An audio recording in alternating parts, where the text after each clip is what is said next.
تو خدا کا ہے تیرا خدا یا علی، تیرے جلووں میں ہے کبریا یا علی، تیرے چرچے کرے مصطفیٰ یا علی، تو ہی حاجت روا با خدا یا علی، ساری دنیا کا مشکل کشا یا علی۔ اعوذ باللہ من الشیطان الرجیم، بسم اللہ الرحمن الرحیم۔ قائم چینل پر آپ کا ہوسٹ، آپ کا میزبان سید اقتدار علی خان 25 رجب المرجب کے حوالے سے، جو کہ منسوب ہے باب الحوائج امام موسیٰ کاظم علیہ السلام کی ذات مقدسہ پہ، تو ہم نے اپنے اسٹوڈیو میں جن شخصیت کو مدعو کیا ہے ان کو آپ پہلے بھی سنتے رہیں، دیکھتے رہیں، اور آپ کا تعارف کرانا ایسے ہی ہے جیسے کہ سورج کو چراغ دکھانا۔ میں مخاطب ہوں جناب زیغم رضوی صاحب سے۔ السلام علیکم زیغم صاحب۔ علیکم السلام۔ جزاک اللہ، آپ نے ہمارے اسٹوڈیو کے لیے اور ہمارے ناظرین کے لیے دوبارہ سے اپنے قیمتی اوقات میں سے کچھ وقت نکالا ہے، اور آج کی جو شخصیت ہے وہ باب الحوائج امام موسیٰ کاظم علیہ السلام کی ذات اقدس سے وابستہ ہے، یعنی 25 رجب المرجب۔ میں پہلا سوال آپ سے یہ کروں گا کہ آپ کی جو شخصیت ہے اس میں جو آپ نے جہاد عظیم کیا اس پہ کچھ روشنی ڈالی ہے۔ اعوذ باللہ من الشیطان الرجیم، بسم اللہ الرحمن الرحیم، الحمد للہ والصلاة والسلام علی اہلہا، الحمد للہ الذی جعلنا من المتمسکین بالقرآن الکریم وبولایت امیر المؤمنین و ائمۃ المعصومین علیہم السلام، اما بعد۔ حضرت امام موسیٰ کاظم علیہ السلام کا جہاد، اور کس انداز سے، کس ماحول میں آپ نے وہ جہاد انجام دیا، لیکن اس سے قبل کہ میں اس سوال کا جواب دوں، پہلے اس لفظ پر بات کرنا چاہوں گا کہ جہاد کسے کہتے ہیں۔ جی، ثقافت اسلامی کے بہت سارے الفاظ ایسے ہیں تمدن اسلامی میں جو ہم اپنے روزمرہ زندگی میں استعمال تو کرتے ہیں، لیکن ان الفاظ کو ان کے معنی کے ساتھ استعمال نہیں کرتے، یعنی جو ان کے حقیقی معنی ہیں۔ جی، اس کا نتیجہ یہ ہوتا ہے کہ وہ لفظ اپنی چاشنی کو کھو دیتا ہے، جی، اور وہ نتیجہ کہ جو کہ اس تمدن اسلامی کے لفظ کا نکلنا چاہیے وہ برآمد نہیں ہوتا۔ جی، انہی الفاظ میں سے ایک لفظ جہاد ہے۔ جی، جہاد یعنی جس کو کہتے ہیں کہ ایک سعی، کوشش کہ جو کہ کسی نیک مقصد کے لیے کی جا رہی ہو، یعنی جہاں پر چاہے وہ انفرادی کوشش ہو یا اجتماعی کوشش ہو، ایک اجتماعی سعی ہو یا انفرادی سعی ہو، اس کو ہم جہاد کے عنوان سے یاد کرتے ہیں۔ اسی لیے وہ طالب علم جو گھر سے نکلتا ہے اپنے جہل کو مٹانے کے لیے، تو گویا وہ جہل کے خلاف جہاد کر رہا ہے، سبحان اللہ، علم حاصل کرنے کے لیے گھر سے نکل رہا ہے۔ تو اسی لیے روایات ہمارے سامنے ہیں کہ اگر اس عالم میں اسے موت آ جائے تو یہ مجاہد کی موت سبحان اللہ، اس کو ملی ہے، جی، شہادت کا درجہ اس کے لیے موجود ہے۔ تو بالکل اسی طریقے سے اب ہم دیکھتے ہیں کہ پھر امام علیہ السلام نے کس انداز سے جہاد انجام دیا۔ اب ہم آپ کی زندگی کے اوپر نظر ڈالتے ہیں۔ آپ کی ولادت 128 ہجری میں آپ کی ولادت ہے، اور 148 ہجری میں چھٹے امام یعنی کہ آپ کے والد گرامی کی شہادت واقع ہوتی ہے، اور آپ امامت کی ذمہ داری سنبھالتے ہیں۔ جی، اس انداز سے ہمیں تقریباً 20 سال کی عمر میں آپ نے یہ ذمہ داری جو ہے وہ سنبھالی ہے، اور 183 ہجرہ میں آپ کی شہادت واقع ہوتی ہے۔ اگرچہ تاریخ میں کچھ اختلاف ہے کہ وہ 5 رجب ہے، 7 رجب ہے یا 25 رجب ہے، جی، تو بہرحال لیکن جو مہینہ بیان کیا گیا ہے وہ یہی رجب کا ہی مہینہ بیان ہوا۔ تو تقریباً یہ جو امامت کا دورانیہ بنا، یہ 35 سال امامت کا دورانیہ رہا، 35 سال، 35 ایئرس۔ جی، اب دیکھنا یہ ہے کہ امام علیہ السلام اپنی اس امامت والی زندگی میں خاص کس انداز سے کارہائے امامت کو انجام دے رہے ہیں، جو کہ امام موسیٰ کاظم کا جہاد تھا۔ جی، تو ہم نے یہ دیکھا کہ یقیناً امام علیہ الصلوۃ والسلام کی زندگی میں ہمیں زندان بھی نظر آیا، ہمیں قدر آزادی بھی نظر آئی۔ جو زندان کا عرصہ ہے وہ انشاءاللہ بیان کریں گے اگر درمیان میں وقت ہوا، لیکن جو امام علیہ الصلوۃ والسلام نے معاشرے کی رہبری کے لیے جو اہداف امام کے سامنے موجود تھے، ان میں کچھ چیدہ اہداف تھے جو میں آپ کے سامنے نقل کر دیتا ہوں۔ جی ضرور۔ یعنی امام علیہ الصلوۃ والسلام نے سب سے پہلا کام جو کیا وہ ایک فکری منصوبہ بندی ہے، مطلب کہ وہ لوگ کہ جو کہ شعائر اسلامی، تمدن اسلامی اور معارف اسلامی سے دور تھے، اور جن میں یہ سمجھ ہی نہیں تھی کہ ایک حکومت اسلامی کا جو خد و خال ہے جی، وہ کیسا ہوتا ہے، تو اور رسول اللہ نے کون کون سی وہ کلمات نورانیہ ہیں کہ جو کہ ان کے لیے چھوڑے ہیں، جی، تو آپ ان کی محافظت کرتے ہوئے ہمیں نظر آتے ہیں، سبحان اور اللہ۔ ان کو وہ علم کہ جو رسول اللہ نے بشریت کے لیے چھوڑا ہے اس کی شرح کرتے ہوئے ہمیں سبحان نظر اللہ۔ آتے ہیں۔ چنانچہ ہمیں نظر آتا ہے ذہبی، جو کہ برادران اہل سنت میں بہت بڑا نام ہے، وہ کہتا ہے کہ جناب آپ جو ہیں علم رجال کے ماہر، ذہبی جو ہے وہ علم رجال کے ماہر ہیں، جی، وہ ان کے بارے میں کہہ رہے ہیں کہ اپنے وقت کے سخی ترین عابد گزار لوگوں میں آپ کا شمار ہوتا تھا، یعنی اس انداز سے اپنی زندگی کو انہوں نے ان لوگوں کے سامنے، تمام لوگوں کے درمیان میں گزارا ہے۔ اسی طریقے سے ہمیں ابن الحدید کہتے ہوئے نظر آتے ہیں کہ جہاں فقاہت کے اندر اور عبادت کے اندر آپ کا کوئی ثانی ہمیں نظر نہیں آیا۔ اس کے علاوہ اور دیگر یعقوبی نے آپ کے لیے اسی طرح کے کلمات جو ہیں وہ عطا کیے ہیں۔ گویا آپ کے ارد گرد محدثین کا ایک مجمع لگا رہتا تھا، اور تاریخ بیان کرتی ہے کہ جسے آپ کہتے ہیں نا آج کل اپنے پاس ڈائری رکھتے ہیں، تو اس زمانے میں اپنے پاس لوگ کچھ رکھا کرتے تھے لکھنے کے لیے، خاص کر محدثین۔ تو جیسے ہی آپ کی محفل میں آتے تھے اور آپ کچھ بیان کرتے تھے، یہ اپنے وہ ڈائریز نکالتے تھے اور نوٹ کرنا شروع کر دیتے تھے۔ تو کتنے ہی رسول اللہ سے متعلق روایات اور وہ تمام کے تمام اقوال ہیں جو کہ آپ نے باقاعدہ نقل کروائے ہیں۔ تو ایک طریقہ، ایک چیز تو ہمیں یہ نظر آتی ہے۔ دوسرا ہمیں انداز یہ نظر آتا ہے کہ امام علیہ الصلوۃ والسلام نے جو اپنے حامی ہیں ان کی باقاعدہ تربیت فرمائی ہے، اس میں جو آپ کے چاہنے والے ہیں، جو آپ کے قریبی شاگرد ہیں، جی، ان کی آپ نے نظارت فرمائی ہے، اور بہت ہی دقت نظری کے ساتھ۔ میں آپ کو چند واقعات آپ کے سامنے عرض کر دیتا ہوں۔ مثلاً آپ کے ایک بہت قریبی ساتھی ہیں جن کا نام ہے صفوان، جی، ان کا اونٹوں کا کام تھا، جمال بھی کہتے ہیں ان کو اسی لیے۔ تو امام علیہ الصلوۃ والسلام نے ان کو کہا کہ تمہاری ساری صفات اچھی ہیں سوائے ایک صفت کے، اور وہ یہ کہ تم حاکم کو اپنے اونٹ کرائے پر دیتے ہو۔ تو پلٹ کر انہوں نے جواب دیا کہ یا رسول اللہ، میں اپنے اونٹ جو ہے وہ اس کو کھیل کود کے لیے نہیں دیتا، شکار کے لیے نہیں دیتا، میں تو حاجیوں کے لیے اونٹ دیتا ہوں، کیونکہ اس زمانے میں جب حج کے لیے کاروان جاتے تھے نا، تو پھر جو سفراء یا اور جو جس حکومت کے لوگ یا اور جو لوگ جاتے تھے تو حکومت ان کو یہ پرووائڈ کرتی تھی اس انداز سے، تو یہ ان سے یہ اونٹ لیا کرتے تھے۔ تو کہا میں حج کے لیے وہ اونٹ دیتا ہوں۔ تو امام علیہ الصلوۃ والسلام نے ایک سوال یہ کیا کہ اچھا یہ بتاؤ کہ ان اونٹوں کی اجرت تمہیں پہلے مل جاتی ہے یا بعد میں ملتی ہے؟ تو کہا کہ ہاں اجرت تو بعد میں ملتی ہے۔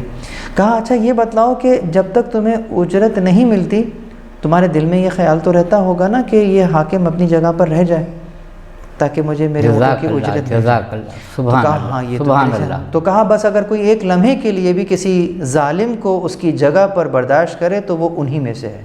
سبحان اللہ، سبحان اللہ، جزاک صفوان اللہ، ہل گئے، جزاک اللہ۔ صفوان ہل گئے، انہوں نے اپنا وہ کاروبار ختم کر دیا۔ تو حاکم نے بلا لیا، ہارون غیر رشید نے اپنے دربار میں بلا لیا، کہا کہ تم نے وہ اپنا کاروبار کیوں ختم کر دیا؟ تو کیا جملہ کہا صفوان نے، کہا کہ مجھے اس کاروبار میں گھاٹا ہو رہا تھا۔ سبحان اللہ، سبحان یہ گھاٹے کا اللہ، سبحان اللہ۔ حالانکہ ظاہراً اس کو فائدہ ہو رہا ہے، دنیا کے لحاظ سے فائدہ ہو رہا ہے، لیکن کیا کہا مجھے اس میں گھاٹا ہو رہا تھا۔ کیوں؟ اس لیے کہ جہنم مل رہی تھی اس کے بدلے میں، تو یہ گھاٹا ہی گھاٹا ہے، چاہے دنیا میں کتنا ہی پیسہ کیوں نہ مل جائے۔ کیا خوبصورت جملہ آپ نے۔ اسی طریقے سے دوسری طرف ہمیں نظر آتے ہیں علی بن یقطین اچھا، علی بن یقطین سے پہلے ایک اور ہیں جن کا نام جو ہے سلمہ کر کے نام ہے. کہا سلمہ میرے لیے یہ محبوب ہے کہ میں بلندی سے گروں اور ٹکڑے ٹکڑے ہو جاؤں، یہ بات مجھے قبول ہے، لیکن یہ قبول نہیں ہے کہ میں ان ظالم اور جابر حاکموں کی تائید کروں کسی بھی معاملے میں. سبحان اللہ. یہ امام نے فرمایا. سبحان اچھا، یہ سلمہ کو کہہ رہے ہیں. لیکن دوسری طرف علی بن یقطین وہ بھی آپ کے شاگرد ہیں، ان کو کیا کہہ رہے ہیں؟ ان کو کہہ رہے ہیں کہ اچھا یہ حاکم کے دربار میں موجود تھے اور ایک عہدے پہ تھے. تو علی بن یقطین سے کہتے ہیں کہ علی بن یقطین تمہارے لیے جو ہے استثناء ہے، تم حکومت میں رہو اور اس کا کفارہ یہ ہے کہ اپنے بھائیوں کے کام آتے رہو. اور پھر امام پلٹ کر جملہ کہتے ہیں کہ جب کوئی بھائی تمہارے پاس آئے اپنا کام لے کر تو تم اس کی عزت کرو، اس سے ملو اور اس کے مسئلے کو حل کر دو. تم ہم سے یہ وعدہ کرو، ہم تم سے 3 وعدہ کرتے ہیں. کبھی زندان کی چھت نہیں دیکھو گے، کبھی تلوار کی دھار تمہیں نہیں چھوئے گی، اور تمہارے گھر میں فقر و فاقہ کبھی داخل نہیں ہوگا. علی بن یقطین. یہاں پر میں اپنے ناظرین کو بس ایک جملہ، ایک اشارہ کروں گا. امام موسی کاظم اپنے وقت کے امام زمان ہیں. امام زمان نے علی بن یقطین سے کہا اپنے بھائیوں کا خیال کرو، ان کے مسئلے کو حل کرو، یہ وعدہ تم مجھ سے کرو، 3 وعدہ میں تم سے کرتا ہوں.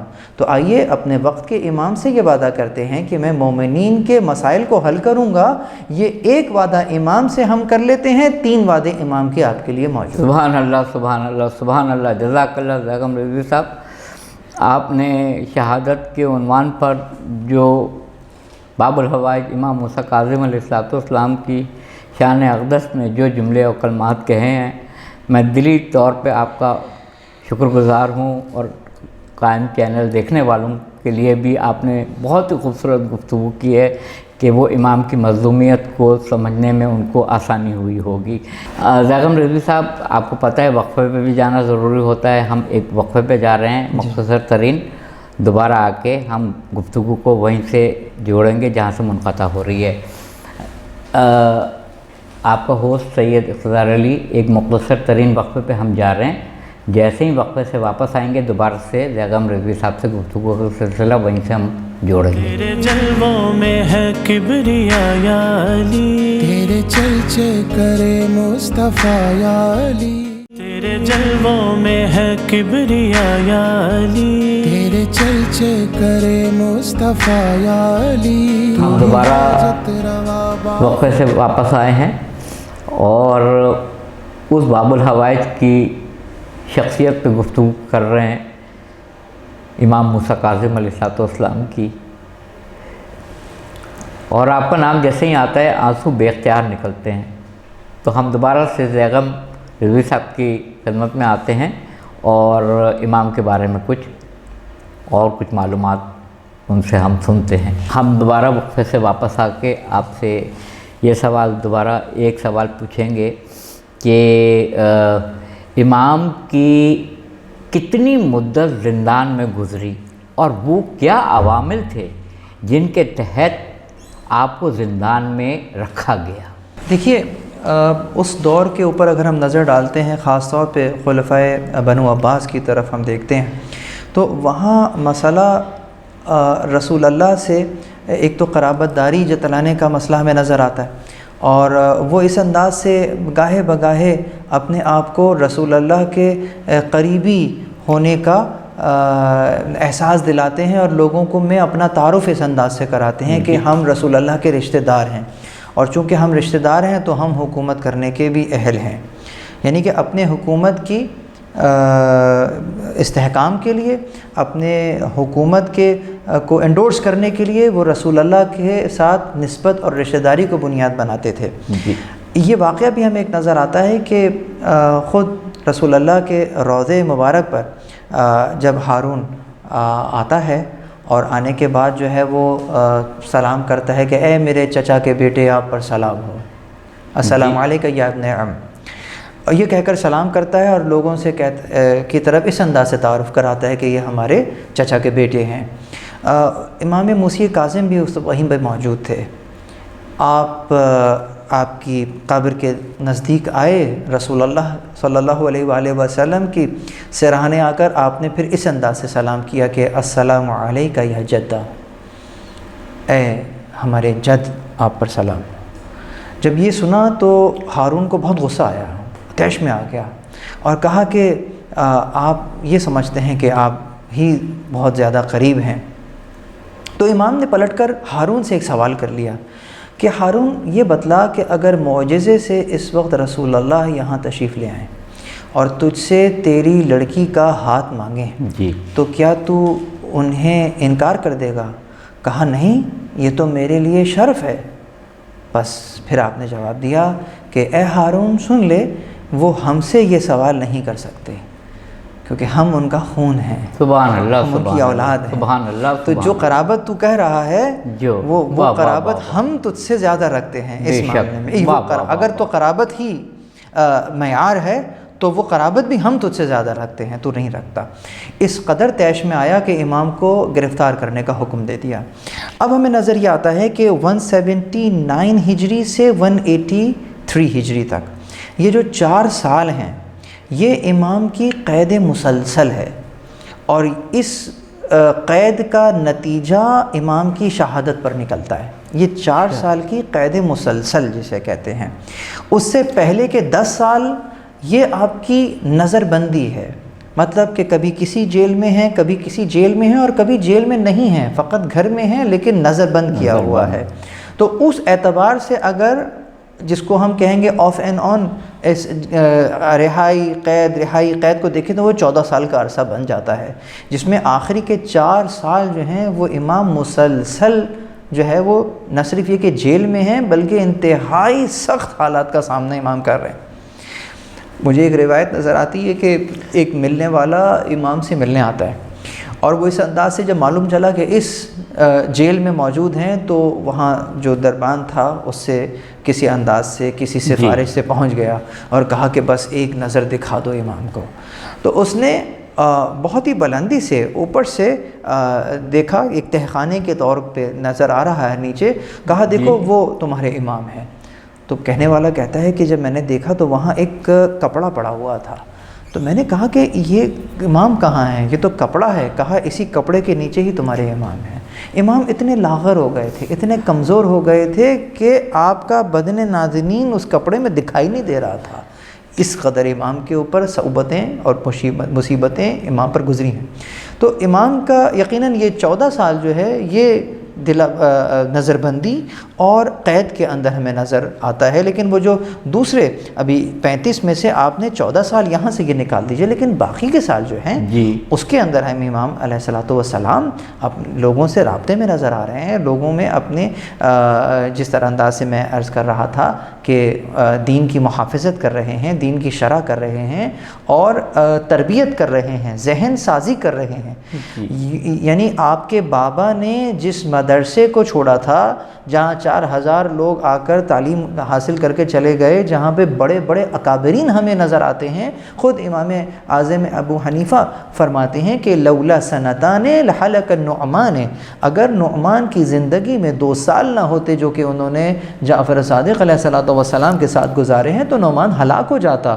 وہ تمام کے تمام لوگ جو ہیں وہ آپ 7ویں امام ہی کے گرد جمع ہوئے ہیں، اور وہاں سے آپ نے کسب فیض کیا ہے اور رسول اللہ سے کے اقوال کو نقل کیا ہے۔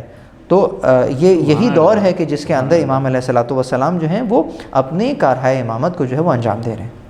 بہت شکریہ بیگم رضوی صاحب، آپ نے بالکل صحیح انداز میں امام موسیٰ کاظم علیہ السلام پہ جو مظالم ہوئے اور زندان میں جو آپ کے روز شب گزرے، کتنے عرصے پہ محیط تھے، اس سے پہلے اور اس کے بعد جس تفصیل کے ساتھ بیان کیا ہے، یقیناً ہمارے دیکھنے والے ناظرین کو یہ بہت اہم معلومات آپ نے فراہم کی ہے، جزاک اللہ۔ میں آخر میں ایک سوال آپ سے پوچھتا ہوں کہ وہ ائمہ ہمارے یا وہ ائمہ تاریخ کے اوراق پہ جو زندان میں تھے، ان کو کن وجوہات کی بنیاد پہ زندان میں رکھا گیا تھا؟ حاکم وقت کو ان سے کیا خوف تھا جس کی وجہ سے ان کو زندان میں رکھا گیا؟ اس پہ دیکھیں شاعر نے بھی کیا خوب کہا ہے نا کہ شتیزہ کار رہا ہے جہاں میں دائم روز، چراغ مصطفی سے شرار بولہبی.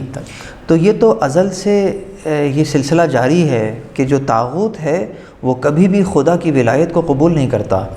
تو امام علیہ الصلوۃ والسلام چونکہ ذہن سازی فرما رہے ہیں اور حکمرانوں کے ظلم پر سے پردہ اٹھا رہے ہیں اور لوگوں کے شعور کو بلند کر رہے ہیں اور ان کے جہل کو کاٹ رہے ہیں، کیونکہ جو ظلم ہے اس کی حکومت جہل ہی پر قائم ہو سکتی ہے. سبحان اللہ، اگر آپ سبحان جہل ختم کر دیجئے تو دنیا کے طاغوت ختم ہو جائیں گے. سبحان اللہ. فرعون پھلتا پھولتا ہی اس وقت ہے کہ جب اس کے لوگ آپس میں تفرقہ اور فرقہ در فرقہ ہو جاتے ہیں. قرآن کہہ رہا ہے تو فرعون کو ختم کرنے کے لیے طریقہ ہی یہی ہے کہ آپس میں متحد ہو جائیں، فرعون خود بخود ختم ہو جائے گا. سبحان اللہ. امام علیہ الصلوۃ والسلام یہی کام انجام دے رہے تھے اور یقیناً کسی بھی ظالم حاکم کو یہ کام اچھا نہیں لگے گا.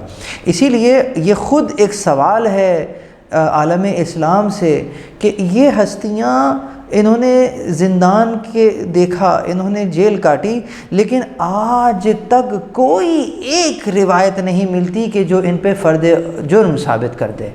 تو اب سوال یہ خود پیدا ہوتا ہے کہ ان کی زندگیاں یہ جو جیل میں گزر رہی ہیں ان پہ جرم کیا ثابت ہوا؟ ان پہ کوئی جرم نہیں لگایا جا سکا. کوئی یہاں تک کہ خود ظالم حاکم ہے وہ بھی ان کی اوصاف بیان کرتے ہوئے کہتا ہے کہ یہ بنی ہاشم کے رہبان میں سے ہے، مطلب کہ اس کو دنیا سے کوئی غرض نہیں ہے. تو کسی نے پوچھا کہ پھر تم نے ان کو قید کیوں کیا ہوا ہے؟ کہا کیا کروں، اس کے علاوہ کوئی چارہ بھی نہیں ہے. یعنی اپنی حکومت کو بچانے کے لیے، اس لیے کہ لوگوں کے دل ان کی طرف جھکے ہوئے. سبحان اللہ، سبحان اللہ. یہ پیرالل حکومت تھی جو چل رہی تھی کہ حاکم تو یہ تھا لیکن حکومت در اصل ان کی تھی. سبحان اللہ، سبحان اللہ، سبحان اللہ. وقت کی قلت کی وجہ سے ہم سلسلہ کلام کو یہیں پہ منقطع کرتے ہیں. میں قائم چینل کی طرف سے اور اپنی طرف سے بھی آپ کا بے حد متشکر ہوں، شکر گزار ہوں کہ آپ نے ہمارے چینل کے لیے وقت نکالا، وقت دیا، اور وقتاً فوقتاً آپ کو ہم بلائیں گے کیونکہ ہمارے ناظرین آپ کی گفتگو سے فیضیاب ہو رہے ہیں. آپ کا ہوسٹ، آپ کا میزبان سید اقتدار علی خان یہیں پہ آپ سے اجازت لیتا ہے. نیکسٹ ایپیسوڈ میں ہم دوبارہ حاضر ہوں گے دوسرے عنوان کو لے کر، اور یہیں پر ہم اپنے گفتگو کو ختم کرتے ہیں، تمام کرتے ہیں، اور دوبارہ سے آپ کی خدمت میں نیکسٹ ایپیسوڈ کے ساتھ حاضر ہوں گے. اس وقت تک اپنے ہوسٹ اقتدار علی خان کو اجازت دیجیے. خدا کا ہے تیرا خدا یا علی، تیرے جلووں میں ہے کبریا یا علی، تیرے چرچے کرے مصطفیٰ یا علی، تو ہی حاجت روا با خدا یا علی، ساری دنیا کا مشکل کشا یا علی.